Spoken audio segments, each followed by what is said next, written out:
এই ফোন রাখো। আমি জরুরি কথা কইতেছি, যাও তো পরে কথা। তোমারে ফোন রাখতে বলছি, ফোন রাখো। 2 মিনিট, যাও না। তোরে আমি বলতেছি ফোন রাখতে। ফোন রাখ।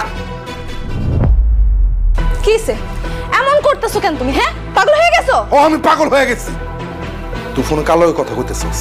আমি আমার মামাতো ভাইয়ের সাথে কথা বলতেছিলাম। কোন মামতো ভাই? আরে ওই যে মিজান আছে না, মিজান ইতালিতে থাকে, 2 দিন আগে বাড়িতে আসছে। ও কল দিছে, ওর সাথেই কথা বলতেছি। তোর মামতো ভাই মিজান, যে তোরে বিয়ের আগে পছন্দ করতো, তোরে বিয়ে করতে চাইছিল, সেই মিজান? হ, তুমি তো চিনতে পারছো। ওই আমি তোর স্বামী থাকতে তুই পরপুরুষের সাথে কেন কথা বলছিস? তোর মামতো ভাইয়ের সাথে কিসের এত কথা? আরে বাবা, এত কথা কই কইলাম? মাত্র 5 মিনিট আগে কল দিছে, 5 মিনিটই তো কথা কইলাম। মিথ্যা কথা কবি না। তুই দিন রাত 24 ঘন্টা তুই তোর মামতো ভাইয়ের লগে কথা কস।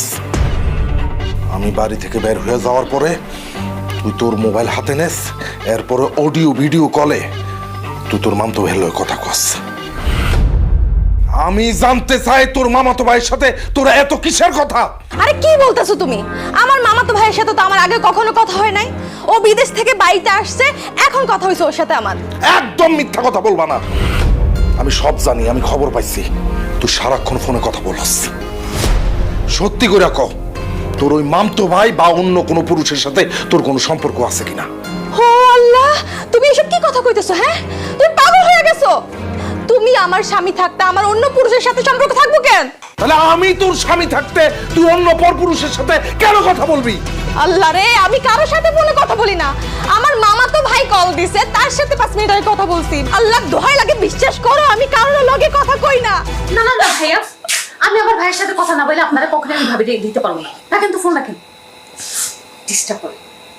এই ভাবি, তুমি আমার নাম্বার কোন স্যালারি দিছো? মানে মানে হইতাছে রাসেল নামে একটা পোলা আমারে বারবার ফোন দিতেছে, বলতেছে সে তোমার সাথে ফোনে কথা বলতেছে। সে নাকি তোমারে অনেকবার কল দিছে, কিন্তু তোমার নাকি ফোনে পাইতেছে না। তোমার নাম্বার নাকি খালি বিজি আর বিজি। এই রাসেল, এটা কোন রাসেল সে তোমার বিয়ের আগে প্রেমের প্রস্তাব দিছিল? আমি বিয়ের কিছুদিন পর তঙ্গু বাড়িতে গেছিলাম। ওই ছেলে খবর পাইয়া তঙ্গু বাড়ির আশেপাশে ঘুরঘুর করছিল। ওই ছেলের নামও তো রাসেল। ওই ছেলে এটা? হ, ওর নামও তো রাসেল, কিন্তু ওর লগে তো আমার কথা হয় না। আর ওরে তো আমি তোমার নাম্বার দিই নাই। ভাবি মিছা কথা কই না তো।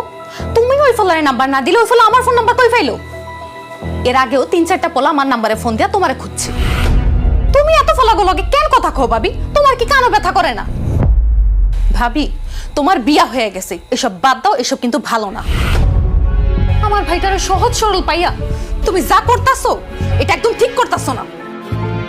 আমার ভাইয়ের জায়গায় যদি আমার জামাই হইতো, তাহলে পিটাই আপনার হাড্ডি গুটি ভেঙে ফেলতো।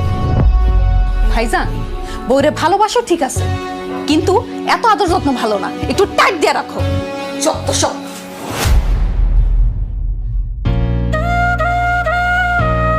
সি, সি, সি, সি, সি, সি। তুমি আমার সংসার করার পরে আমারটা খাইয়া আমারটা পইরা তোমারে আমি এত ভালোবাসা দেওয়ার পরেও তুমি আমার সাথে এত বড় বেইমানি করলা। আমি তোমার স্বামী থাকতে তুমি পরপুরুষের সাথে কথা বলো। তুমি আজকে আমার শেষ করে দিস। আমার বোনের সামনে আমার মাথাটা হ্যাট করে দিস। আজকের পর থেকে তুমি যদি কোনো পরপুরুষের সাথে কথা বলো, আমি হয় তোমারে শেষ করে ফেলামু, নাহলে আমি শেষ হয়ে যাবো। কথাটা মনে রাখো। আজকের পর থেকে তোমার ফোন ইউজ করা হারাম। তুমি আর ফোন ইউজ করতে পারবা না।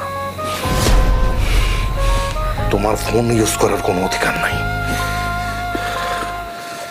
আমার শেষ করে দিছো, তুমি একদম শেষ করে দিছো।